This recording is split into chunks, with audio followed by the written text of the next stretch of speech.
A very good morning to all the participants of this webinar being conducted by DTRTI Lucknow for the benefit of all the participants, all the employees who are in our jurisdiction, as well as those who are interested to join in. And we are doing Chapter 14, the procedure for assessment. And in that chapter, we have now come to section 144BA. So we are beginning with section 144BA.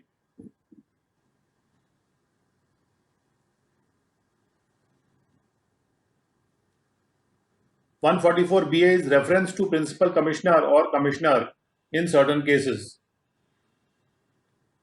इसके पहले आपने देखा था 144A, जहां पर joint commissioner कोई direction दे सकते हैं.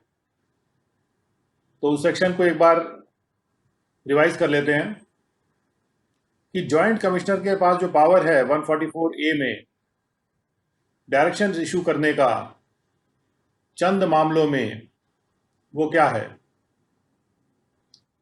एक जॉइंट कमिश्नर या तो अपने मोशन पे, ऑन इज ओन मोशन, यानी कि अपने आप से, कई बार हम लोग सो मोटू वर्ड भी यूज कर लेते हैं इसके लिए, जो लैटिन शब्द है, या जब कोई रेफरेंस किया जाता है उनको किसी असेसिंग ऑफिसर के द्वारा, reference being made to him by the assessing officer, या फिर असेसी कोई एप्लीकेशन करता है. यानी तीन स्थितियां हैं. या तो वो खुद डायरेक्शन दे सकते हैं सो मोटो अपने ओन मोशन पे, या उनके पास रेफरेंस आएगा असेसिंग ऑफिसर का, और या फिर एसएससी की तरफ से एप्लीकेशन आएगी. और ऐसे तीन कंडीशंस में दे कैन कॉल फॉर, वो मंगवा सकते हैं, एंड एग्जामिन द रिकॉर्ड, और रिकॉर्ड को परीक्षित कर सकते हैं, ऑफ एनी प्रोसीडिंग, किसी भी प्रोसीडिंग के रिकॉर्ड को वो परीक्षित कर सकते हैं, in which an assessment is pending, यानी कि असेसमेंट प्रोसीडिंग के रिकॉर्ड को वो परीक्षित कर सकते हैं.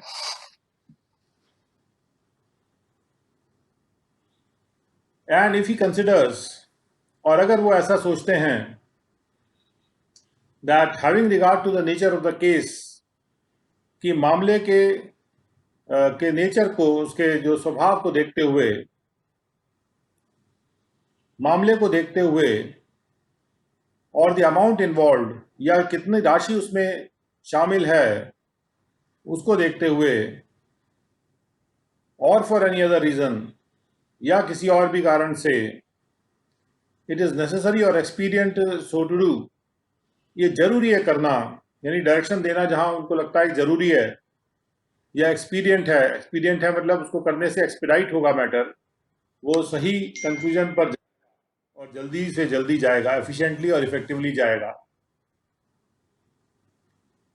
तो जब भी वो नेचर, केस के नेचर को देख के, या कितना अमाउंट उसमें इन्वॉल्व है उसको देखते हुए, या किसी भी कारण से, किसी भी और कारण से ये जरूरी समझते हैं, एक्सपीरियंस समझते हैं कि उनको डायरेक्शन इशू करना चाहिए, तो वो ऐसा डायरेक्शन इशू कर सकते हैं जैसा कि वो फिट समझते हैं. और ये डायरेक्शन होगा for the guidance of the assessing officer, जिससे कि उसको एनेबल करेगा कि वो असेसमेंट को कंप्लीट कर सके, और ऐसे डायरेक्शंस उस असेसिंग ऑफिसर पे बाइंडिंग होंगे, उसको बांधेंगे, यानी कि उसको, असेसिंग ऑफिसर को उनका अनुपालन करना ही होगा. Provided that no direction which are prejudicial to the assessee shall be issued before an opportunity is given to the assessee to be heard. और नेचुरल जस्टिस के तरह से, नेचुरल जस्टिस के को देने के वजह से ये कहा गया है कि कोई भी डायरेक्शन जो कि असेसी के ऊपर प्रतिकूल प्रभाव डालने वाला अगर है, तो वो नहीं इशू किया जाएगा इसके पहले कि असेसी को सुनवाई का मौका दिया गया हो. यानी कि सुनवाई का जो मौका है असेसी को, वो दे के ही कोई भी डायरेक्शन जो कि असेसी के लिए प्रेजुडिशियल है, प्रतिकूल प्रभाव डालने वाला है, तभी दिया जा सकता है. इस सेक्शन के तहत। और एक्सप्लेनेशन में ये बात समझाई गई है कि for the purpose of this section no direction as to the lines on which an investigation connected with the assessment should be made। कोई भी ऐसा डायरेक्शन जो कि इस विषय पर है कि किस लाइंस पे इन्वेस्टिगेशन असेसमेंट से कनेक्टेड इन्वेस्टिगेशन किया जाना चाहिए, कैसे इन्वेस्टिगेशन करना है, इस बारे में अगर कोई गाइडलाइन दी जा रही है तो वो उसको एक डायरेक्शन जो एसएससी के लिए प्रेजुडिशियल नहीं माना जाएगा। ये बात यहाँ पे एक्सप्लेन कर दी गई है, क्योंकि यानी कि जॉइंट कमिश्नर के पास ये पावर है कि वो किस लाइंस पे कोई केस इन्वेस्टिगेट होना है, इसका वो डायरेक्शन भी 144A में दे सकते हैं। और जब वो ऐसा करते हैं तो वो कोई प्रतिकूल प्रभाव डालने वाला नहीं माना जाएगा इस धारा के तहत। ये हो गया 144A। अब आते हैं 144BA पर। 144B डिलीट कर दिया गया रहा है। आते हैं 144BA पर। यदि असेसिंग ऑफिसर 144BA1 यदि असेसिंग ऑफिसर किसी भी स्टेज में असेसमेंट के या रीअसेसमेंट प्रोसीडिंग के जो उसके समक्ष है before him, having regard to the material and the evidence available, इस बात को मद्देनजर रखते हुए कि कौन सा मटेरियल या कौन सा सबूत उपलब्ध है, कंसिडर्स यानी अगर वो सोचता है that it is necessary to declare an arrangement, कि ये जरूरी है कि किसी भी अरेंजमेंट को ये घोषित किया जाए कि वो इम्परमिसिबल है, वो परमिट नहीं किया जा सकता। इम्परमिसिबल तरह का अवॉइडेंस का अरेंजमेंट है वो। एक होता है टैक्स इवेजन, एक होता है टैक्स अवॉइडेंस। तो मैकडॉवल के केस में जैसे टैक्स अवॉइडेंस को प्रतिकूल दृष्टि से देखा गया था, और यहां पर भी जो टैक्स का अवॉइडेंस है उसको आजकल प्रतिकूल दृष्टि से पूरे दुनिया में ही देखा जाता है। तो अगर कोई ऐसा अरेंजमेंट किया गया है जिसको अवॉइडेंस अरेंजमेंट घोषित किया जाना है, and to determine the consequence of such an arrangement, और अगर ये तय करना है कि ऐसे अरेंजमेंट का परिणाम क्या होंगे with in the meaning of chapter 10A, chapter 10A है उसके मीनिंग के अंतर्गत ये तय करना है कि उसके परिणाम क्या होंगे, then he may make a reference to the principal commissioner or commissioner in this regard. तब वो एक रेफरेंस कर सकते हैं। कौन कर सकते हैं? एओ कर सकते हैं, असेसिंग ऑफिसर कर सकते हैं, प्रिंसिपल कमिश्नर या कमिश्नर को इस रिगार्ड में, इस विषय पे, इस बारे में वो एक रेफरेंस भेज सकते हैं, रेफर कर सकते हैं मामला। तो ये जो डिक्लेरेशन है इम्परमिसिबल अवॉइडेंस अरेंजमेंट वाला,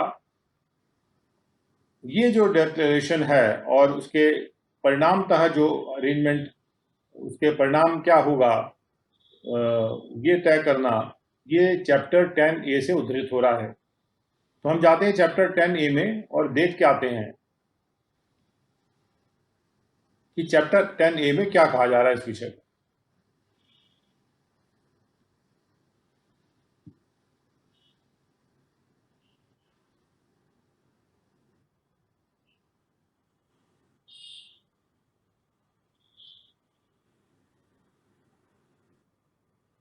चैप्टर 10A पे जा रहे हैं।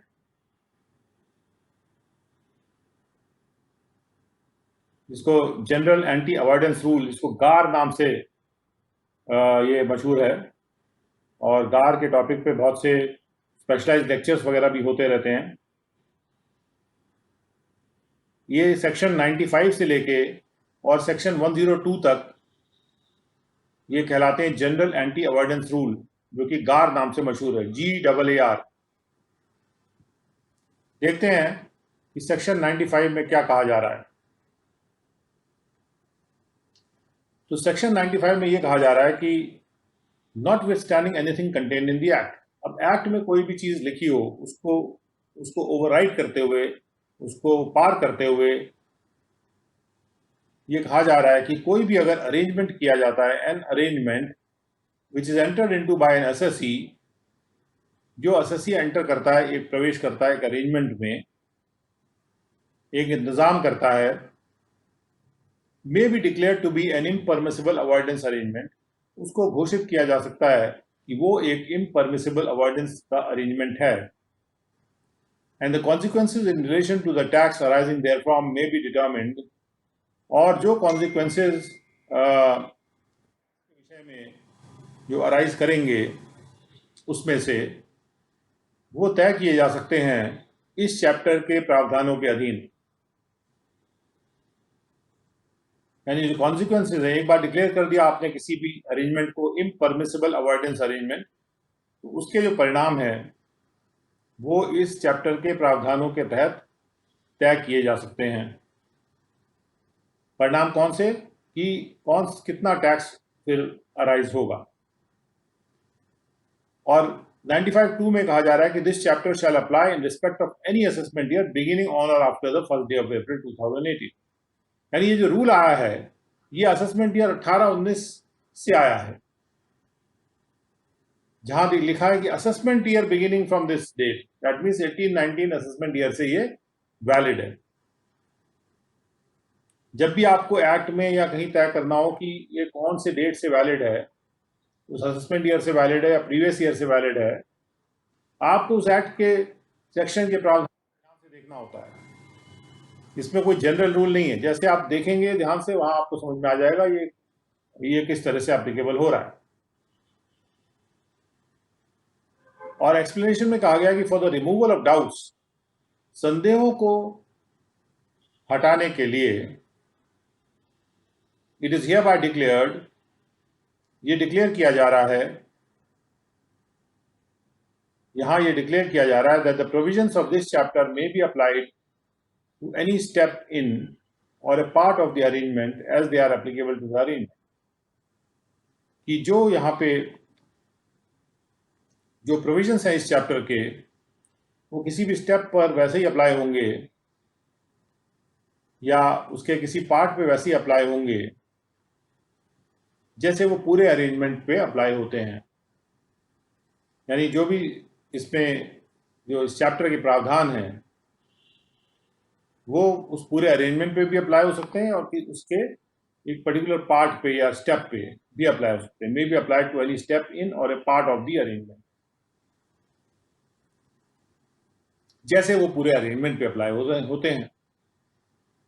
तो यदि प्रश्न आता है कि इसको किसी पर्टिकुलर पार्ट पे अरेंजमेंट के अप्लाई करना है, तो वो भी उसी तरह से अप्लाई हो जाएगा जैसे पूरे अरेंजमेंट पे अप्लाई होगा।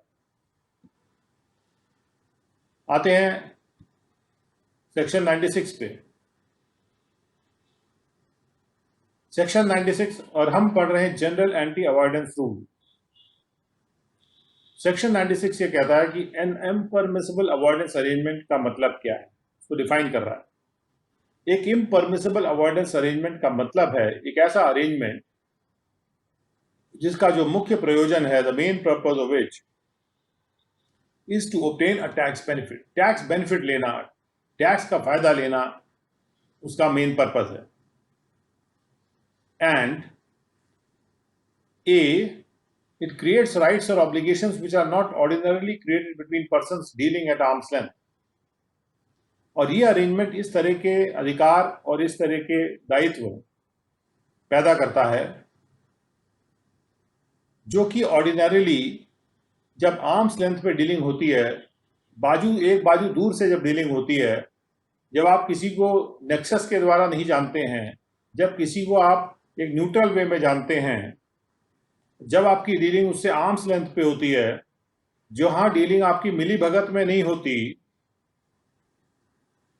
आर्म्स लेंथ का मीनिंग ये कि जो मिली भगत में ना हो, जो आपस में तय किया गया ऐसा अरेंजमेंट नहीं हो कि तुम ऐसे बोल देना, मैं ये ऐसे बोल दूंगा, कागज में ऐसे लिख देते हैं, इससे टैक्स बच जाएगा। सत्य बात कुछ भी हो। तो जहां पर भी कोई ऐसा अरेंजमेंट इस प्रकार के अधिकार या इस प्रकार के दायित्वों को पैदा करता है जो सामान्यतः उन लोगों के बीच में, उन पर्सन्स के बीच में नहीं क्रिएट होते हैं जो कि एक आर्म्स लेंथ पे डीलिंग कर रहे होते हैं, तो वो एक इम्परमिसिबल अवॉइडेंस अरेंजमेंट होता है। और इट रिजल्ट्स डायरेक्टली और इनडायरेक्टली इन द मिसयूज और abuse of the provisions of this act. ये दूसरी बात है, साथ में इसके एंड लगा के इसको पढ़ना चाहिए। नहीं, एंड लगा के नहीं, इसको और लगा के पढ़ना चाहिए, क्योंकि ये तीसरे के बाद और शब्द का प्रयोग किया गया है, तो इसलिए दूसरे के बाद और शब्द का प्रयोग करना जरूरी नहीं है, लेकिन यहां पढ़ा जाएगा और के वे में ही, कि इट रिजल्ट्स डायरेक्टली और इनडायरेक्टली इन द मिसयूज और the abuse of the provisions.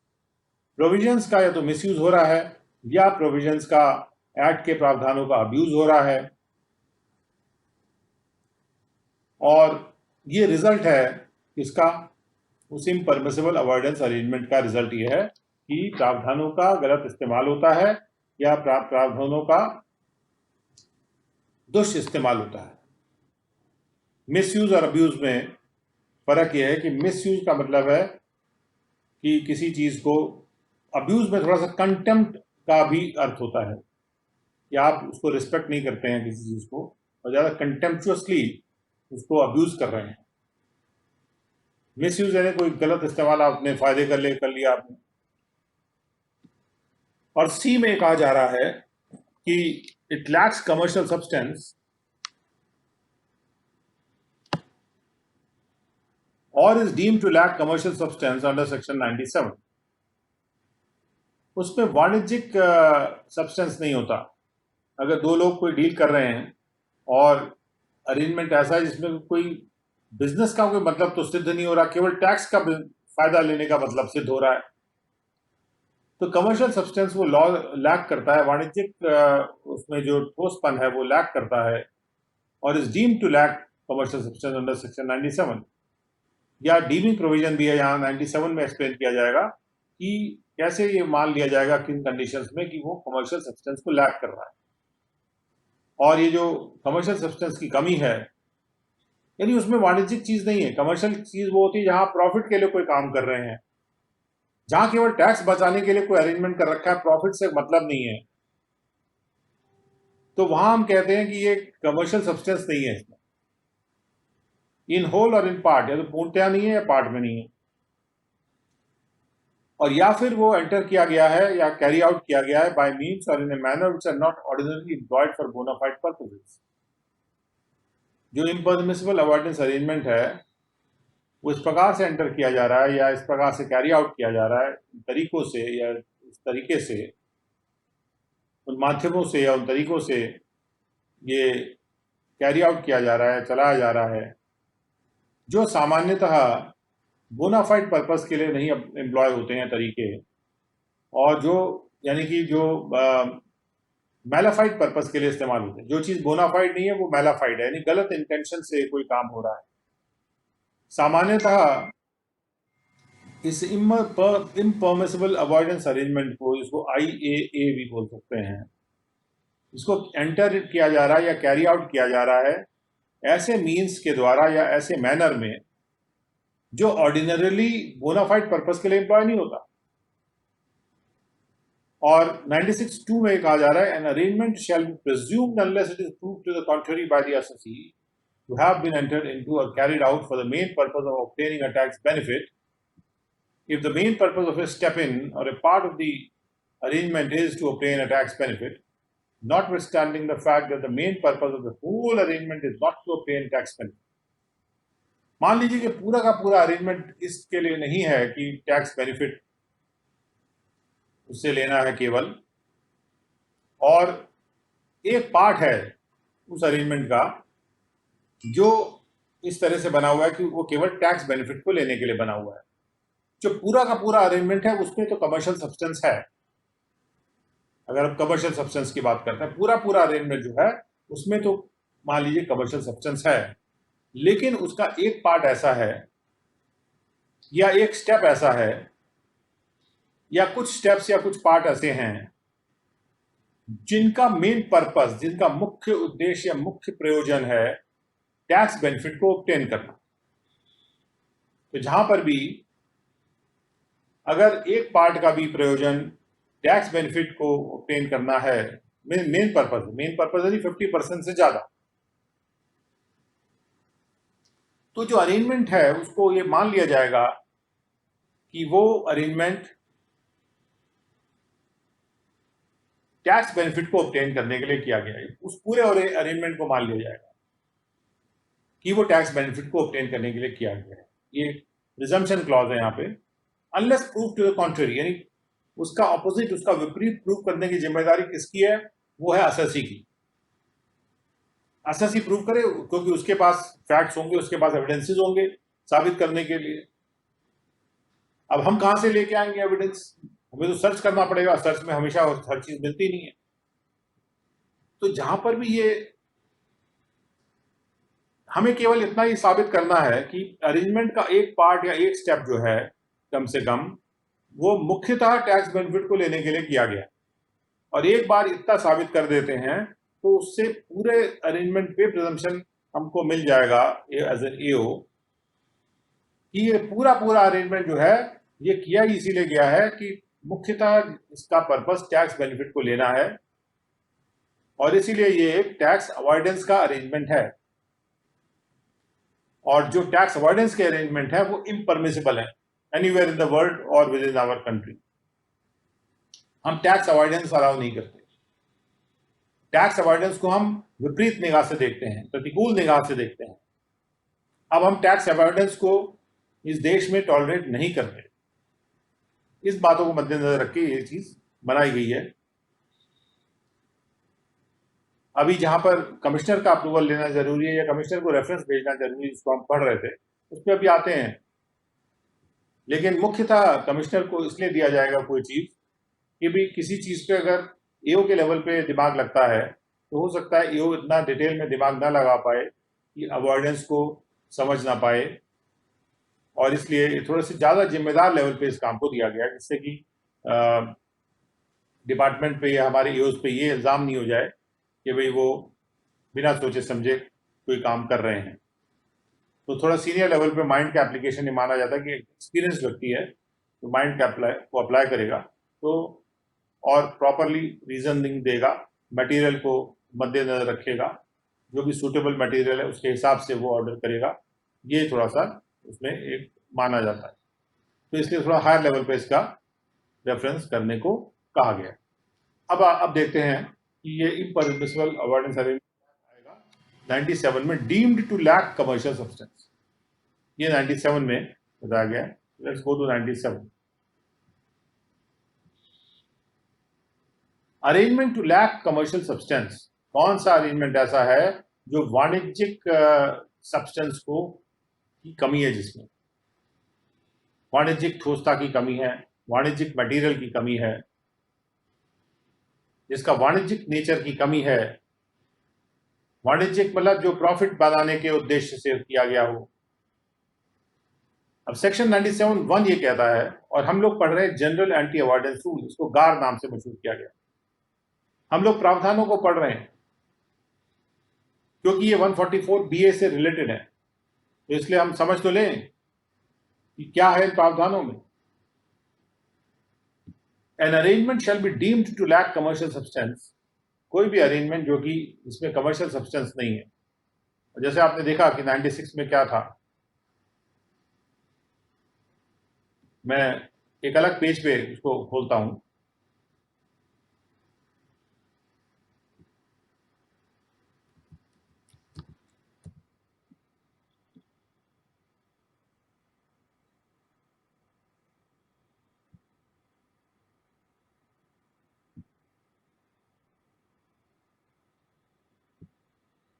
तो 96, 97 को टॉगल करके पढ़ेंगे और आते हैं चैप्टर वाइज सिलेक्ट करके, और जो हमारा 10A चैप्टर है हम उसको पढ़ रहे हैं। तो 10A चैप्टर में यह है जनरल एंटी अवॉइडेंस रूल, और इसका हम 96 को हमने खोल लिया है, राइट। तो 96 में साफ बात है, जहां पर मेन पर्पस मुख्य पर्पस उस अरेंजमेंट का ये है कि टैक्स बेनिफिट लेना है। और ये ऐसा भी हो सकता है कि कोई ऐसे राइट या ऑब्लिगेशन क्रिएट किए जाएं जो सामान्यतः आर्म्स लेंथ पे जो डीलिंग कर रहे होते पर्सन्स, उनके बीच में नहीं क्रिएट होते हैं, और या फिर वो ऐसा अरेंजमेंट है जो रिजल्ट करता है मिसयूज या अब्यूज में एक्ट के प्रावधानों के। एक्ट का प्रावधान कुछ करना चाह रहा है, आप उसका उल्टा फायदा ले रहे हैं, या कोई और फायदा ले रहे हैं, कि शब्द को मोड़ के आप उसका फायदा ले रहे हैं, या फिर उसमें कमर्शियल सब्सटेंस नहीं है। जिस चीज में कमर्शियल सब्सटेंस नहीं है वो क्यों बनाया जा रहा है अरेंजमेंट? ये आपका काम प्रॉफिट कमाना है क्या, या टैक्स बचाने का काम करना है? या आपने ऐसे फर्जी एक अरेंजमेंट कर लिया जिससे आप टैक्स बचाने की कोशिश कर रहे हैं? असलियत कुछ और है, और आपका जो बैलिफाइड पर्पज है, और आपने एंटर किया ही इसीलिए था अरेंजमेंट को, या इस तरीके से किया था कि जो कि तरीके कोई मैलाफाइड बोनाफाइड काम में इस्तेमाल ही नहीं होते, गलत तरीके से किया है आपने, जो कि मैलाफाइड कामों में ही इस्तेमाल होते हैं। यानी आपका तरीका गलत है, आपका जरिया गलत है, आप कमर्शियल काम कर ही नहीं रहे हैं, आप एक्ट के प्रावधानों का मिसयूज या अब्यूज कर रहे हैं। एक आर्म्स लेंथ पे जो डीलिंग होती है उसको उस तरह से फेयर डीलिंग ही नहीं कर रहे आप। आपने ऐसा अरेंजमेंट कर रखा है जिससे मुख्यतः आपका मेन पर्पज है कि आप टैक्स का बेनिफिट कमाएं। आपका वाणिज्यिक पर्पज ही नहीं है, वाणिज्यिक सब्सटेंस ही नहीं है आपके अरेंजमेंट में। तो ऐसे कंडीशन में जो deemed to lack commercial substance है उसको किस चीज को कहा जाएगा? एक ऐसा अरेंजमेंट जो कि मान लिया जाता है कि उसमें कमर्शियल सब्सटेंस की कमी है, यदि the substance or the effect of the arrangement as a whole is inconsistent with or differs significantly from the form of its individual steps or a part। जो अरेंजमेंट है उसका जो एक एक जो स्टेप्स हैं या उसके जितने पार्ट हैं उनका जो रूप है वो रूप अलग है, और जो सब्सटेंस या इफेक्ट है उस पूरे अरेंजमेंट का एज ए होल वो इफेक्ट ही अलग है। जैसे पार्ट में तो वो सारे के सारे जस्टिफाई किए जा सकते हैं, इंडिविजुअल स्टेप्स जो हैं उस पर कोई गलती नहीं है, इंडिविजुअल स्टेप्स में कोई गलती नहीं है। जैसे एक असेसी क्या करे, अगर उसका कोई टर्नओवर है 40 करोड़ का और वो एक मुश्त बिजनेस कर रहा है 40 करोड़ का, एक ही नाम से कर रहा है, अब वो क्या करेगा, उसके 20 रिटर्न भर देगा, हर एक में 2-2 करोड़ का टर्नओवर दिखा देगा, और ऐसा करने से उसको टैक्स का बेनिफिट मिल जाता है। या हर एक में वो 40 रिटर्न भर देगा, हर एक में उसको 1-1 करोड़ से कम का टर्नओवर दिखा देगा, और उससे उसको टैक्स का बेनिफिट मिल जाएगा। असल में तो वो 40 करोड़ का समग्र बिजनेस कर रहा है, लेकिन 40 रिटर्न फाइल कर रहा है। अब हर एक रिटर्न को आप देखेंगे तो आप कहेंगे अरे ये तो सही है, उसने तो ये 1 करोड़ के कम का बिजनेस किया हुआ है, और आप कहेंगे मैं लॉ के हिसाब से कोई गलती नहीं निकाल पा रहा, इसमें फंसाऊं कैसे इसको? आप उसने लॉ को अब्यूज कर दिया है, लॉ का मिसयूज कर लिया है, आप देख के भी कुछ कर नहीं पाते, हाथ मल के रह जाते थे। तो इसलिए यहां पे जब एंटी अवॉइडेंस कहते हैं, that is avoidance of taxation. McDowell में बड़ी जोर शोर से इस बात को सुप्रीम कोर्ट के द्वारा कहा गया था, और भले ही वो दूसरे केस में था, मतलब वो इनकम टैक्स का केस नहीं भी था, लेकिन इस बात को सामने रखा गया था कि अरेंजमेंट कैसे कर रखा है आपने कि टैक्स बच जाए, बस उसका वाणिज्यिक पर्पज ही नहीं है कोई। तो जहां पर इंडिविजुअल स्टेप्स तो ठीक हैं, इंडिविजुअल पार्ट्स तो ठीक हैं, लेकिन उसका जो कंबाइंड इफेक्ट है, जो सब्सटेंस या इफेक्ट है पूरे होल अरेंजमेंट का, वो जो है वो कमर्शियल सब्सटेंस लूज करता है, वो इनकंसिस्टेंस है, यानी इंडिविजुअल स्टेप से मेल नहीं खाता, और काफी महत्वपूर्ण मात्रा में वो अलग है, differ significantly from the individual steps or the part form of the individual steps. अब आते हैं 9(1)(b) पे कि कहां पे deem to lack commercial substance होगा। If it involves or includes round trip financing, if it involves or includes an accommodating party. Round trip financing क्या होती है? अकोमोडेटिंग पार्टी क्या होती है? राउंड ट्रिप फाइनेंसिंग में मैंने उसको पैसा दिया, उसके अकाउंट से दूसरे अकाउंट में गया, दूसरे अकाउंट से तीसरे, तीसरे से चौथे, पांचवें, छठे, और गोल घूम घूम के जो है, कई बार घुमा घुमा के, इसको कहते हैं घुमा घुमा के फाइनेंसिंग होती है। तो अब असेसिंग ऑफिसर ढूंढना कितने स्टेप्स तक जाएगा ढूंढता हुआ कि भाई ये पैसा अल्टीमेटली कैश के रूप में कहीं पे डिपॉजिट हुआ था, और फिर घुमा घुमा के उसको लाया जा रहा है बैलेंस शीट में। ऐसे ही अकोमोडेटिंग पार्टी, अकोमोडेशन एंट्रीज के बारे में आप जानते हैं। वो पार्टी केवल अकोमोडेशन एंट्री देती है, कोई बिजनेस ही नहीं कर रही, उसका शेयर कैपिटल है ही नहीं, कुल 5 रुपए या 1 रुपए शेयर कैपिटल है, करोड़ों के ट्रांजैक्शंस हो रहे हैं केवल अकोमोडेट करने के लिए दूसरे को।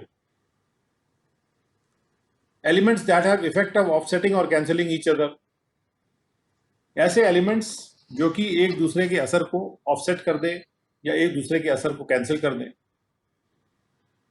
एक एलिमेंट से प्रॉफिट बन रहा है, दूसरे एलिमेंट से लॉस आ रहा है, तो आपस में कैंसिल हो गया। एक transaction which is conducted through one or more persons and disguises the value, location, source, ownership or control of the funds which is the subject matter of such transaction. एक ऐसा ट्रांजैक्शन जो एक व्यक्ति के through ना करके कई लोगों के थ्रू हो रहा है, और ट्रांजैक्शन की एक्चुअल वैल्यू क्या थी उसको छुपाया जा रहा है, डिस्गाइजेस द वैल्यू, ये भी छुपाया जा रहा है, लोकेशन क्या है, ट्रांजैक्शन हुआ कहाँ था, उसका स्रोत छुपाया जा रहा है, उसका फंड्स का ओनरशिप और उसका फंड्स का कंट्रोल कहाँ है, फंड्स का सोर्स क्या है, फंड्स का लोकेशन क्या है, और फंड्स की वैल्यू एक्चुअली क्या है, कितने का ट्रांजैक्शन किया जा रहा है, उसको छुपाया जा रहा है। तो ये 4 चीजें हो गई। इसके डिटेल्ड लेक्चर में इसके एग्जाम्पल्स देखे जा सकते हैं। नाउ सी में तीसरी बात जो कही जा रही है, it involves the location of an asset और ऑफ ए ट्रांजैक्शन और of the place of residence of any party which is without any substantial commercial purpose other than obtaining a tax benefit, but for the provisions of this chapter for a party. तो यहां पे क्या कहा जा रहा है कि it is deemed to lack commercial substance if it involves the location of an asset or of a transaction, अगर उसमें शामिल है कि एक एसेट ऐसी जगह लोकेटेड है, या it involves the location of a transaction or the location of the place of residence किसी भी पार्टी का, जो कि बिना किसी सब्सटैंशियल कमर्शियल पर्पस के है, अदर देन ऑब्टेनिंग अ टैक्स बेनिफिट, और कोई सब्सटैंशियल कमर्शियल पर्पस नहीं है उसका, और अदर देन टैक्स बेनिफिट का मतलब है केवल टैक्स बेनिफिट का ही पर्पस है फॉर ए पार्टी, यानी किसी पार्टी के लिए एक एसेट या कोई ट्रांजैक्शन या कोई प्लेस ऑफ रेजिडेंस कहीं बना दी किसी पार्टी का, और हम जानते हैं कि वहां प्लेस ऑफ रेजिडेंस बना देंगे तो कोई टैक्स बेनिफिट मिलेगा, और जो प्लेस ऑफ रेजिडेंस या लोकेशन किसी एसेट का हमने इसलिए वहां बनाया जिससे हमको टैक्स बेनिफिट मिले, उसका कोई कमर्शियल पर्पस नहीं, तो ऐसे कंडीशन में भी वो deemed to lack commercial substance माना जाएगा। D head does not have a significant effect upon the business risk or the net cash flows of any party to the arrangement. जो arrangement किया गया है उस अरेंजमेंट का कोई भी असर जो है उसके बिजनेस रिस्क पर नहीं है, या उसके कितने कैश फ्लो आएंगे, नेट कैश फ्लो कितना आएगा, उस पर भी कोई असर नहीं है, apart from the effect attributable to the tax benefit. और इफेक्ट केवल एक है कि जो टैक्स बेनिफिट का इफेक्ट है, दैट वुड बी ऑब्टेन, जो मिल जाएगा।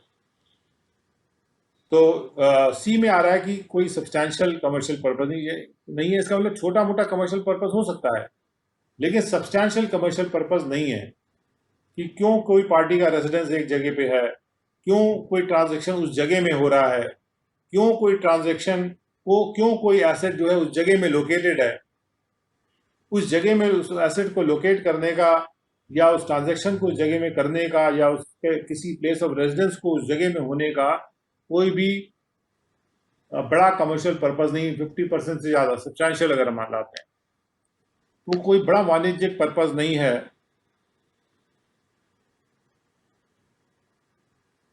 अदर देन ऑब्टेनिंग अ टैक्स बेनिफिट, सिवाय कोई टैक्स बेनिफिट ऑब्टेन करने का हो सकता है किसी भी पार्टी के लिए। और दूसरा जो डी में कहा जा रहा है कि उसका कोई असर बिजनेस रिस्क पे भी नहीं है, नेट कैश फ्लो पे भी नहीं है। कोई भी आदमी बिजनेस करता है तो रिस्क को ध्यान में रख के करता है, जहां पर लीस्ट रिस्क होगा वो उस चीज को करेगा। या उसके कैश फ्लो कितने आ रहे हैं, अगर उसका माल ही नहीं बिकता तो ऐसी जगह में ऐसा अरेंजमेंट करने की क्या जरूरत है उसको, जहां से कैश फ्लो नहीं आ रहा। तो बिजनेस रिस्क और नेट कैश फ्लो पे जिस अरेंजमेंट का कोई असर ना हो और केवल एकमात्र असर ये हो जो कि टैक्स बेनिफिट को एट्रीब्यूट किया जा सके, यानी टैक्स बेनिफिट से जोड़ के देखा जा सके, तो टैक्स बेनिफिट लाने के लिए वो अरेंजमेंट किया गया है अगर, तो वो भी deem to lack commercial substance माना जाएगा। और उसके बाद 97(2) में कहा जा रहा है कि for the purpose of subsection 1 जो राउंड ट्रिप फाइनेंसिंग है, राउंड ट्रिप फाइनेंसिंग के बारे में कहा जा रहा है कि उसमें इंक्लूड होता है, उसमें शामिल होता है कोई भी ऐसा अरेंजमेंट जिसमें एक सीरीज ऑफ ट्रांजैक्शन किए जा रहे हैं, एक कतार है ट्रांजैक्शंस की, और सीरीज ऑफ ट्रांजैक्शंस करके funds are transferred among the parties to the arrangement. Funds जो अरेंजमेंट की पार्टी हैं उनमें आपस में ट्रांसफर किए जा रहे हैं। And such transactions do not have any substantial commercial purpose. और फंड क्यों ट्रांसफर किया जा रहा है, उसके पीछे कोई बड़ा कमर्शियल पर्पस नहीं है सिवाय टैक्स बेनिफिट ऑब्टेन करने के।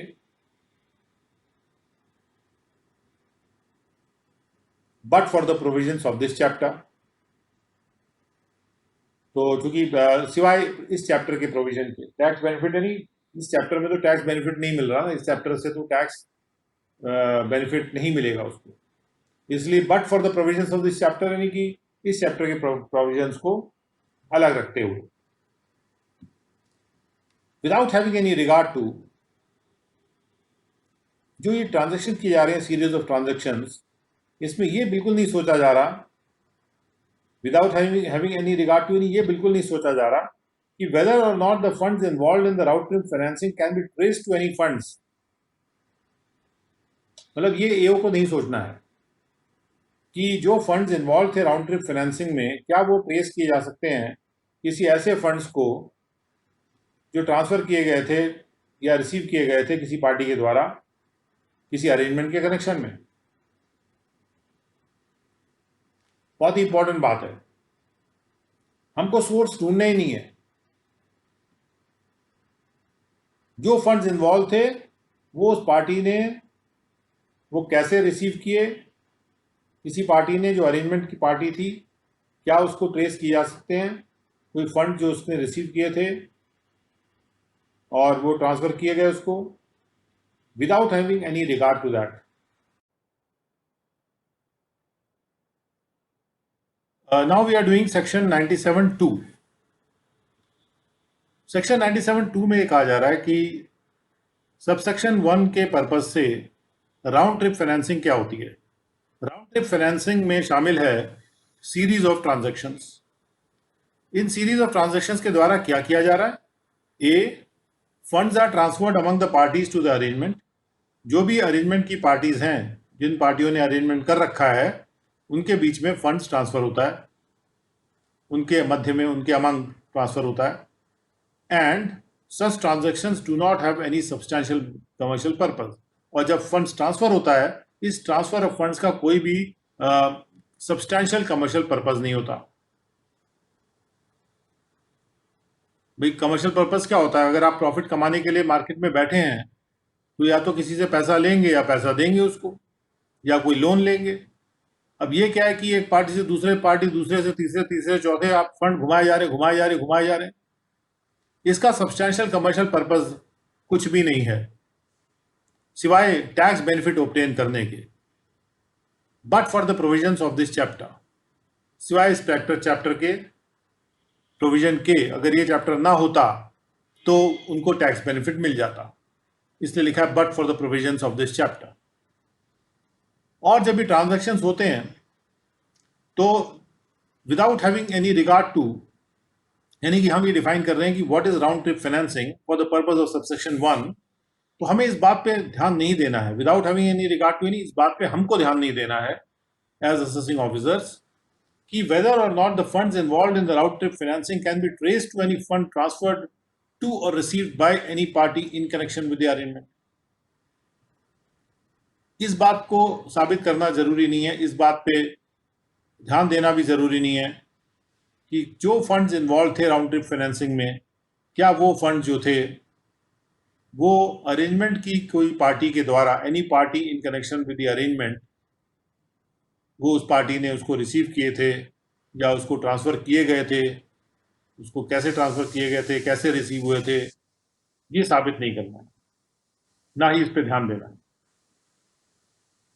यानी सोर्स ढूंढना नहीं है उन फंड्स का। The time or the sequence in which the funds involve in the round trip financing are transferred or received, इस बात को भी ध्यान में नहीं रखना कि किस टाइम वो फंड जो है या किस सीक्वेंस में जो फंड्स इन्वॉल्व थे राउंड ट्रिप फाइनेंसिंग में, वो किस सीक्वेंस में ट्रांसफ़र हुए हैं। कई बार एसएससीज कहेंगे कि हमको आप साबित करिए कि ये पैसा इधर से उधर जा रहा है, तो इसका पर्पस टैक्स बेनिफिट लेना है, तो सीक्वेंस बताइए आप। तो हमने कहा ना, हमने सीक्वेंस बताने की कोई ज़रूरत नहीं है, या सीक्वेंस आप ही जानो अपना सीक्वेंस। हम तो ये देख रहे हैं कि बिना किसी सब्सटैंशियल कमर्शियल पर्पस के फंड ट्रांसफर हो रहा है, दैट्स ऑल। क्या जरूरत है फंड ट्रांसफर करने की जब कोई कमर्शियल पर्पस नहीं था उसका। भाई बैंकिंग सिस्टम पे भी प्रेशर आ रहा है, हमारा बैंकिंग सिस्टम इस काम के लिए थोड़ी ना लगा हुआ है कि आपकी फर्जी फंड ट्रांसफरिंग करते जाएं टैक्स बचाने के लिए। बैंक भी उसका पार्ट बन जाता है, उसकी मिलीभगत लगने लगती है कि बैंक भी इसमें मिलीभगत, उसको पता ही नहीं चल रहा बैंक को, बैंक तो सोच रहा है हम अपना काम कर रहे हैं। अगर बैंक वो काम ना करे तो बहुत उसके ट्रांजेक्शन कम हो जाएंगे, उसके ट्रांजेक्शन कॉस्ट कम हो जाएगी बैंकों की। तो कितने टाइम पे या किस समय पे वो फंड जो था ट्रांसफर किया गया या किस सीक्वेंस में फंड ट्रांसफर किया गया, इस पे भी ध्यान नहीं देना, या किस टाइम वो रिसीव किए गए उस पे भी ध्यान नहीं देना, किस सीक्वेंस में रिसीव किए गए वो भी ध्यान नहीं देना। The means by or the manner or the mode through which the funds involved in the round trip financing are transferred or received, किस तरीके से रिसीव किए जा रहे हैं, किस प्रकार से, किस मैनर में रिसीव किए जा रहे हैं, किस मोड से रिसीव किया रहे हैं, चेक है, ये है वो, क्योंकि एसएससी कहेगा आपने चेक से सब किया हुआ है। हमें चेक पे ध्यान नहीं देना, हमें तो है सब्सटैंशियल कमर्शियल पर्पस बस नहीं होना चाहिए। और 3 में ये कहा गया कि for the purpose of this chapter party to an arrangement shall be an accommodating party, यानी 97(3) में अकोमोडेटिंग पार्टी की बात की जा रही है, क्योंकि हमने 97(1)(b) में हमने कहा था कि वो जो ट्रांजेक्शन उसमें राउंड ट्रिप फाइनेंसिंग होती है जिनमें, उनको हम कहते हैं deem to lack commercial substance. दूसरा एक हमने कहा था कि जहाँ पे अकोमोडेटिंग पार्टी होती है उस को भी deem to lack commercial substance कहेंगे। तो उसी चीज़ को एक्सप्लेन करा जा रहा है यहाँ पे 97(3) के द्वारा कि for the purposes of this chapter a party to an arrangement shall be an accommodating party if the main purpose of the direct or indirect participation of that party in the arrangement, in whole or in part, is to obtain directly or indirectly a tax benefit, but for the provisions of this chapter, ये chapter ना होता तो उसको benefit मिल जाता। For the SSE, किसके लिए tax benefit? For the SSE, whether or not the party is a connected person in relation to any party to the arrangement, भले ही वो जो पार्टी है वो कोई कनेक्टेड पर्सन नहीं भी हो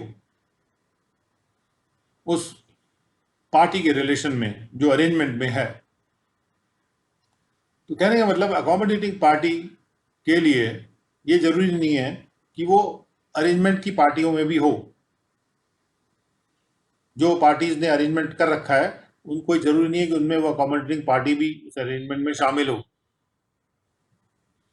मुख्य पर्पस क्या है उस पार्टी का, यानी अकोमोडेटिंग पार्टी का? If the main purpose of the direct और द इनडायरेक्ट पार्टिसिपेशन, चाहे उसका पार्टिसिपेशन डायरेक्ट हो रहा है चाहे इनडायरेक्ट हो रहा है पार्टिसिपेशन, उसका मेन पर्पस ये है, या तो होल में या पार्ट में भी अगर है, और चाहे डायरेक्टली है चाहे इनडायरेक्टली वो पर्पस है कि उसको टैक्स बेनिफिट लेना है, मुख्य पर्पज अगर टैक्स बेनिफिट लेने का है, जैसे वहां पे सब्सटैंशियल अरेंजमेंट था वर्ड जो यूज किया जा रहा है,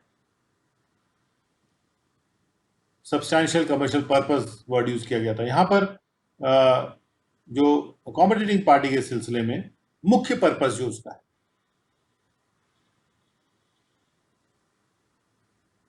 क्यों वो अकोमोडेटिंग पार्टी शामिल हो रही है ट्रांजैक्शंस में, कुछ हद तक उसका कमर्शियल पर्पज भी अगर होता है, लेकिन मुख्य पर्पज अगर उसका वो नहीं है, तो फिर अगर ये साबित कर दिया जाए कि मुख्य पर्पज उसका टैक्स बेनिफिट लेने का है, तो वो एक डीम टू, जैसे हमने कहा कि deem to lack commercial substance कहलाएगा। और deem to lack commercial substance अगर कहलाएगा तो फिर उसको हम ये कह सकते हैं कि वो एक इम्परमिसिबल अवॉइडेंस अरेंजमेंट हो जाएगा।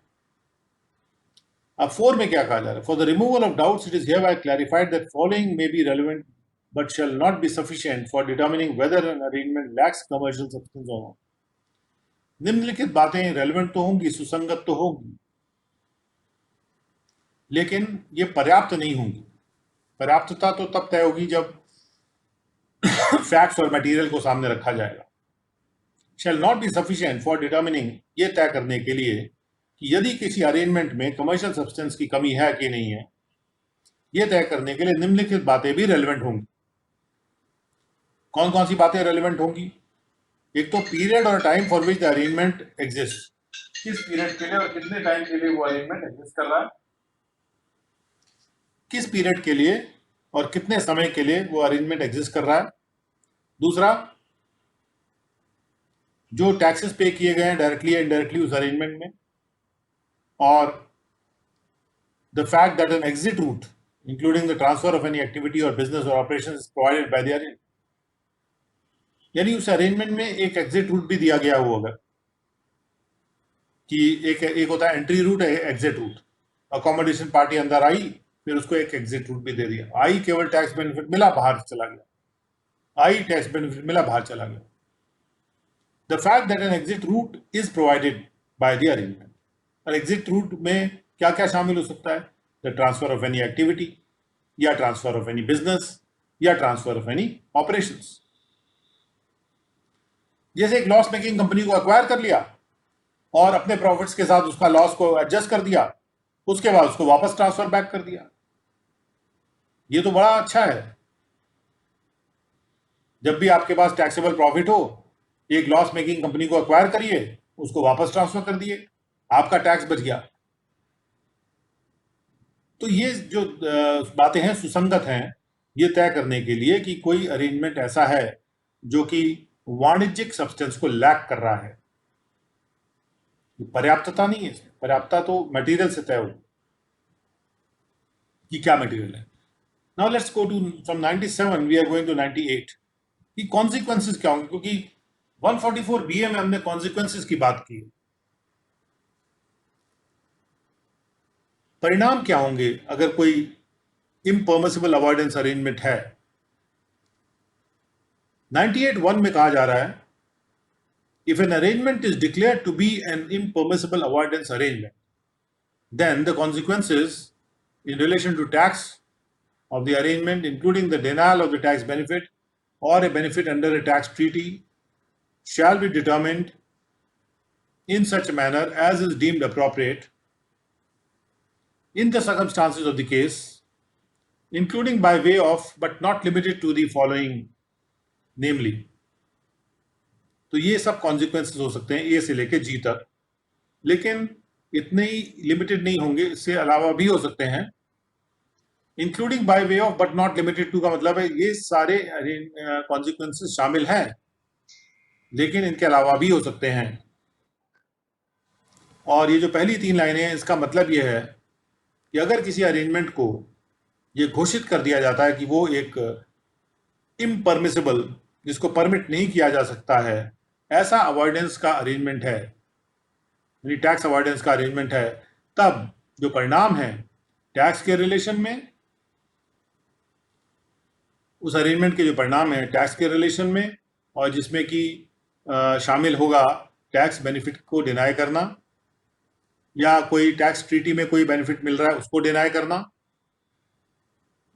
वो तय किया जाएगा इस मैनर में जो कि अप्रोप्रिएट समझा जाएगा, अप्रोप्रिएट माना जाएगा, उपयुक्त माना जाएगा उस केस के परिस्थितियों में, और वो जो किस तरह से उसको परिणाम होगा वो परिस्थितियों में तय किया जाएगा। परिणाम में ये सब परिणाम भी हो सकते हैं कि भी इसको टैक्स बेनिफिट को डिनाई करना है, या टैक्स ट्रीटी में कोई अगर बेनिफिट क्लेम कर रहा है वो अरेंजमेंट करके उसको डिनाई करना है, और इसमें जो है ये सारी चीज़ें भी होंगे। तो क्या क्या चीज़ें और हो सकती हैं जो कि कॉन्सिक्वेंसेज हो सकते हैं, including by way of but not limited to the following. A होगा disregarding, combining or recharacterising any step in or a part of the whole of the impermissible avoidance arrangement. पूरे के पूरे इम्परमिसिबल अवॉइडेंस अरेंजमेंट को या उसके एक part को या उसके एक स्टेप को डिसरिगार्ड कर देना, मद्देनजर न रखना, या कंबाइन कर देना, मिला देना दो स्टेप्स को आपस में। कई बार दो स्टेप्स को मिलाते तो असलियत नजर आ जाती है। जैसे हाथी के साथ चार पैर हैं, चारों देखेंगे आप अलग अलग होगा, मिला दिया हाथी दिख गया। और रिकैरेक्टराइजिंग या उसका फिर से चरित्रीकरण करना, कहने का मतलब ये कि उसको एक नए रूप में देखना, उसका नवीन रूपीकरण कर देना, नवीन चित्रीकरण कर देना, चरित्रीकरण कर देना किसी भी स्टेप का। तो पहली बात है कि स्टेप को डिसरिगार्ड कर दिया, दूसरा है कि एक स्टेप को दूसरे स्टेप के साथ मिला दिया, तीसरा यह कि उस स्टेप को दूसरे ढंग से देख रहे हैं। बी ये है कि treating the impermissible avoidance arrangement as if it had not been entered into or carried out. ये मान लेना कि वो जो अरेंजमेंट था वो एंटर नहीं किया गया या कैरी आउट ही नहीं किया गया। Disregarding any accommodating party or treating any accommodating party and any other party as one and the same person। या तो किसी accommodating पार्टी को डिसरिगार्ड करना, उसको ध्यान में ना लाना, या किसी भी accommodating पार्टी को या किसी भी और पार्टी को सबको एक पर्सन मान लेना। एक पर्सन मानने से भी कभी सत्यता सामने आ जाती है। डी में है deeming persons who are connected persons in relation to each other to be one. जो कनेक्टेड पर्सन्स हैं आपस में, जिनका आपस में जुड़ाव है कुछ, उनको एक मान लेना। कि डीमिंग द पर्सन, डीमिंग मतलब मान लेना, persons who are connected persons in relation to each other, जो पर्सन एक दूसरे के रिलेशन में कनेक्टेड हैं एक दूसरे से, टू बी वन कि वो एक ही हैं, and the same person, one and the same person यानी वो एक ही पर्सन है, for the purpose of the determining the tax treatment of any amount. ये तय करने के लिए कि किसी भी अमाउंट का टैक्स ट्रीटमेंट क्या होगा। कनेक्टेड पर्सन्स को, जितने भी कनेक्टेड पर्सन्स हैं उनको एक मान लेना।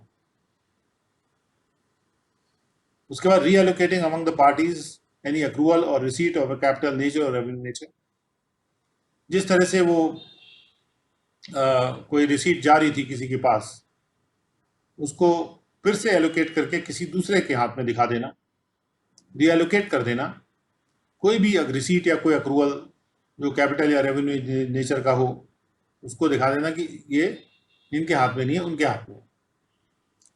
और या फिर कोई भी एक्सपेंडिचर डिडक्शन या रिलीफ या रिबेट का भी रीएलोकेशन कर देना, कि जिसके हाथ में क्लेम्ड है दूसरे के हाथ में कर देना, जो सही है। उसके बाद treating the place of residence of any party to the arrangement or the situs situ of an asset or of a transaction at a place other than the place of residence location of the asset or location of the transaction as provided under the arrangement। जहां पे arrangement में कोई भी asset या जो transaction है, जो transaction का लोकेशन है या जो एसेट का लोकेशन है या किसी का कोई प्लेस ऑफ रेजिडेंस है, जो दिखाया हुआ है किसी भी पार्टी का प्लेस ऑफ रेजिडेंस या कोई एसेट का सीटू मतलब जहां पे वो सिचुएटेड है, सीटू वर्ड आता है साइटस यानी सिचुएशन से, कि जहाँ कहाँ पे वो सिचुएटेड है, उसको जहाँ पे दिखा रखा है सिचुएटेड वहां से ना मान के दूसरी जगह पे फिर दिखा देना। तो सत्यता को खोलने की बात हो रही है। जी है कंसिडरिंग और looking through an arrangement bye disregarding any corporate structure. किसी भी अरेंजमेंट के थ्रू लुक करना, उसमें से होके देखना। जब आप लुक थ्रू करते हैं यानी असलियत को देखते हैं, जो अरेंजमेंट है उसको, उसके आवरण को डिसरिगार्ड करते हुए उसमें से होके देखना। जो भी कॉर्पोरेट स्ट्रक्चर बना गया है टैक्स को बचाने के लिए, उस कॉर्पोरेट स्ट्रक्चर को भी डिसरिगार्ड कर देना और अरेंजमेंट में से होके देखना, जिससे कि सत्य नजर आए। आवरण, जो गंदा आवरण या जो कॉम्प्लिकेटेड आवरण बनाया गया है या जो कॉम्प्लिकेटेड स्ट्रक्चर तैयार किया गया है टैक्स को बेनिफिट प्राप्त कर लेने के लिए, उसमें से होके देखना। यह है 98(1) में कि ये कॉन्सिक्वेंसेस हो सकते हैं, ये सारे कॉन्सिक्वेंसेस हो सकते हैं अगर किसी अरेंजमेंट को डिक्लेयर किया जाता है impermissible avoidance arrangement. Then the consequences tax के रिलेशन में, और जिसमें कि टैक्स बेनिफिट का डिनायल या टैक्स ट्रीटी के बेनिफिट का डिनायल शामिल हो, वो तय किया जाएगा in the circumstances of the case. और उसमें ये जो कॉन्सिक्वेंसेस हैं नीचे लिखे ये शामिल होंगे, लेकिन इसके अलावा भी और कॉन्सिक्वेंसेस भी हो सकते हैं। And for the purpose of subsection 1, जहां पे एनी इक्विटी में बी ट्रीटेड एज डेट और वाइस वर्सा। कहीं इक्विटी है, एक्चुअली वो लोन है, लेकिन उसको इक्विटी के रूप में दिखा रखा है, तो वापस उसको डेट के रूप में देख लिया जा सकता है। कोई भी अक्रूवल या रिसीट हो कैपिटल नेचर की, उसको रेवेन्यू नेचर मान सकते हैं, या कोई रेवेन्यू नेचर का हो तो उसको कैपिटल नेचर का मान सकते हैं। कोई भी एक्सपेंडिचर डिडक्शन, रिलीफ या रिबेट का रीचरित्रीकरण किया जा सकता है कि वो रिबेट नहीं है, वो डिडक्शन है, डिडक्शन नहीं है, रिबेट है।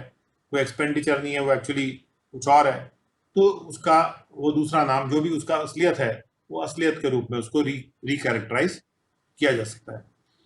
तो ये सब चीज़ें दी हुई हैं कि जब हम कहते हैं कि for the purpose of subsection 1, और जब हम कहते हैं सबसेक्शन 1 में कि हम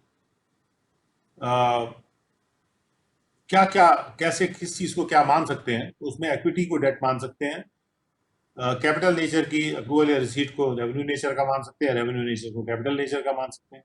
मतलब ये मनगढ़ंत नहीं मान लेना है, वो आप you are looking through the transaction और रियलिटी को देख के जो रियलिटी है उसको आप पकड़ रहे हैं। अब आते हैं, क्योंकि जब टैक्स बचाने की बात होती है उससे चीजें क्लियर हो जाती हैं कि टैक्स को बचाने के लिए इस तरह का अरेंजमेंट किया गया। अगर ये अरेंजमेंट ना होता तो अपने आप सत्यता नजर आ जाएगी। ये तो रेवेन्यू नहीं चाहिए, तो कैपिटल था, कैपिटल नहीं था, रेवेन्यू था। ओके, 98 के बाद आते हैं 99 पे, कि एक तो कॉन्सिक्वेंसेस हमने डिटरमिन कर दिए। उसके बाद for the purpose of this chapter in determining weather a tax benefit exist. अब ये तय करना है ना कि कोई टैक्स बेनिफिट है कि नहीं, तो साबित करना पड़ेगा कि टैक्स बेनिफिट हो रहा है कि नहीं हो रहा है उस अरेंजमेंट से। तो जब ये साबित किया जाता है कि हाँ टैक्स बेनिफिट हो रहा है, तो उस पर्पस के लिए इस चैप्टर के ये तय करने के लिए कि यदि कोई टैक्स बेनिफिट एग्जिस्ट कर रहा है कि नहीं कर रहा, the parties who are connected persons in relation to each other may be treated as one and the same person. जो पार्टीज कनेक्टेड पर्सन्स हैं, कनेक्टेड पर्सन्स की डेफिनेशन एक्ट में भी कई जगह पर आई है, जो आपस में रिश्तेदार होते हैं या सब्सटैंशियल होल्डर होते हैं, सब्सटैंशियल वैल्यू के होल्डर दूसरे कंसर्न में, या उनके रिश्तेदार, या जिस कंपनी में वो मेंबर हैं या जिस फर्म में वो पार्टनर हैं उसके वो कंपनी या फर्म, या उसमें जो भी और भी मेंबर्स हैं। तो इस तरह से कनेक्शन जो कनेक्टेड है आपस में, एनी पार्टी, द पार्टी जो आपस में कनेक्टेड पर्सन्स हैं एक माना जाएगा। एनी अकोमोडेटिंग पार्टी, जो अकोमोडेटिंग पार्टी है क्योंकि वो केवल अकोमोडेशन पर्पज से आई थी, उसको डिसरिगार्ड कर दिया जाएगा। The accommodating party and any other party may be treated as one and the same person. और जो अकोमोडेटिंग पार्टी है और कोई भी एक पार्टी जो अरेंजमेंट की पार्टी है या कोई भी दूसरी पार्टी को एक पर्सन मान लिया जाएगा, या जो अरेंजमेंट है इट मे बी कंसिडर्ड और looked through by disregarding any corporate structure. Corporate structure को डिसरिगार्ड करके अरेंजमेंट में से होके देखा जाएगा। तो ये है जहां पर टैक्स बेनिफिट तय करना है, तो उसके लिए ये सब किया जा सकता है। और ऑब्वियसली ये सारी बातें कॉन्सिक्वेंसेस में भी थी, और टैक्स बेनिफिट हो रहा है कि नहीं हो रहा है ये तय करने के लिए भी ये बातें रेलेवेंट हैं। टैक्स बेनिफिट हो रहा है कि नहीं हो रहा, उसके लिए ये 4 बातें रेलेवेंट हैं, और कॉन्सिक्वेंसेस में और भी। और 100 सेक्शन है। The provisions of this chapter shall apply in addition to or in lieu of any other basis for the determination of tax liability. इस चैप्टर के प्रावधान अप्लाई करेंगे जो भी दूसरा तरीका है टैक्स लायबिलिटी को डिटरमिन करने का, उसके एडिशन में या फिर उसके इवज में भी हो सकता है।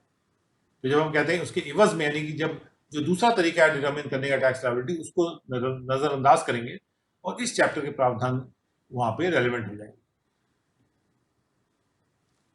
उसके बाद फ्रेमिंग ऑफ गाइडलाइंस है कि इस चैप्टर के जो प्रावधान है वो उन गाइडलाइंस के अनुसार अप्लाई होंगे और उन कंडीशंस के अधीन अप्लाई होंगे जो कि प्रेस्क्राइब की जाएंगी।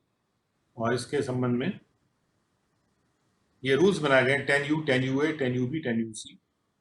उसको हम पर्टिकुलर जब इसको देखेंगे डिटेल में तो तब इन रूल्स को भी देखेंगे। और कुछ डेफिनेशंस भी हैं कि फंड का क्या मतलब है, पार्टी रिलेटिव का क्या मतलब है, टैक्स बेनिफिट का क्या मतलब है, टैक्स बेनिफिट में क्या क्या चीज़ें शामिल होती हैं, और कनेक्टेड पर्सन को डिटेल में यहाँ पे डिफाइन किया गया है, कनेक्टेड पर्सन कौन होता है। और ये डेफिनेशन वही है जो कि दूसरे और सेक्शंस में भी कनेक्टेड पर्सन्स की डेफिनेशन है जो आप पढ़ भी चुके हैं, बट इसको भी हम लोग अलग से ट्रीट करेंगे।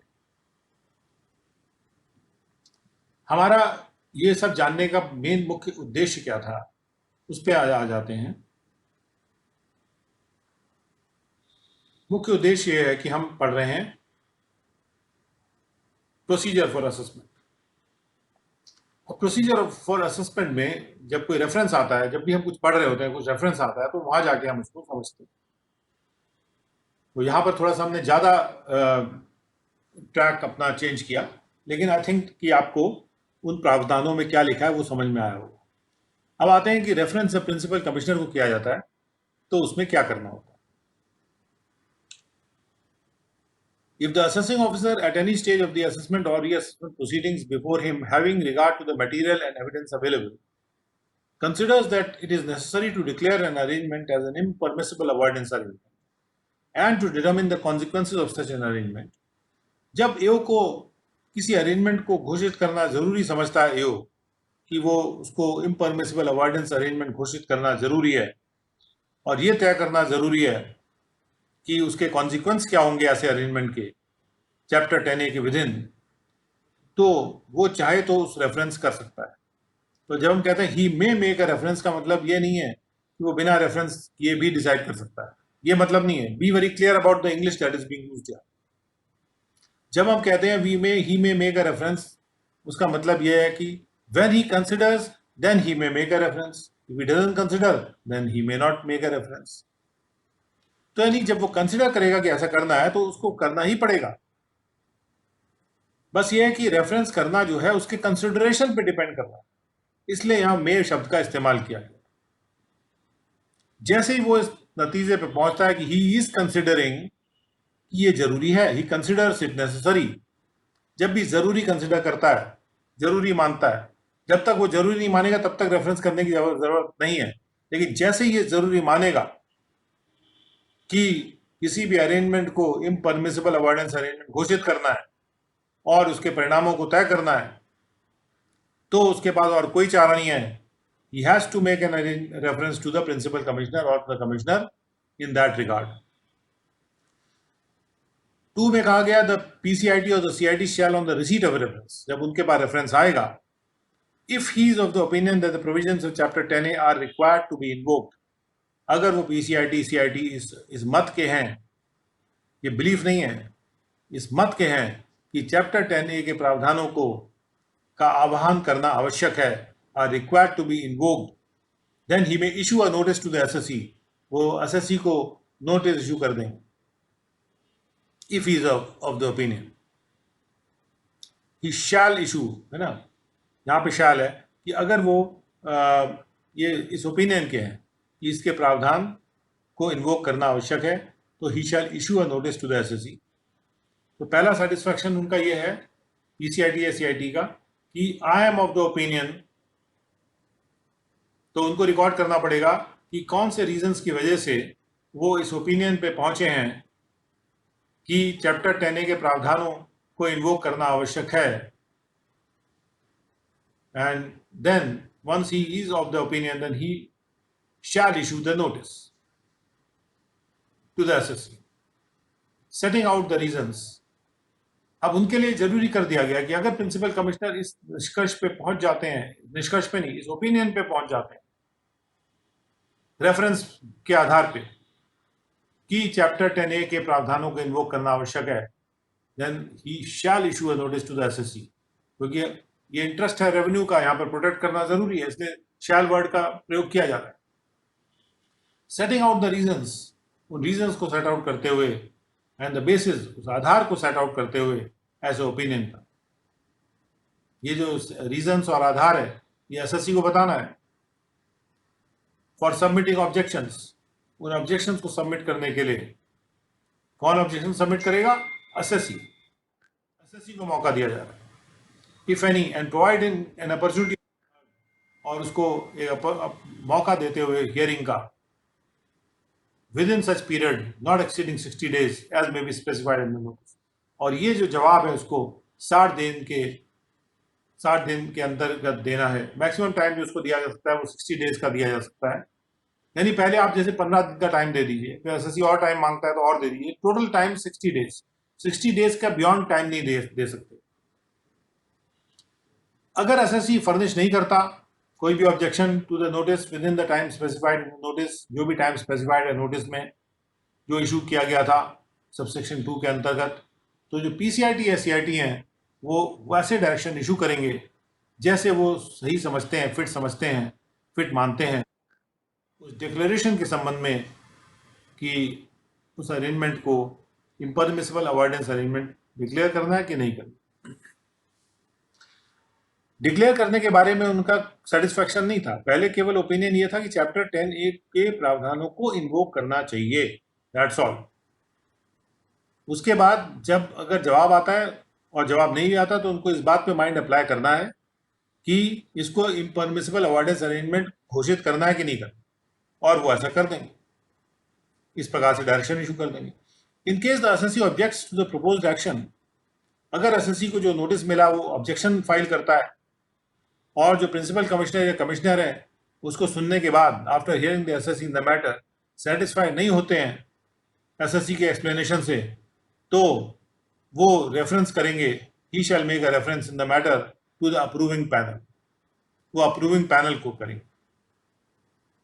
एक अप्रूविंग पैनल का यहाँ पे कॉन्सेप्ट लाया गया है कि वो अप्रूविंग पैनल को रेफरेंस करेंगे। And since there are number of other provisions also, and we have just started, I think that time is already over, so what we will do is that we will continue with 144BA।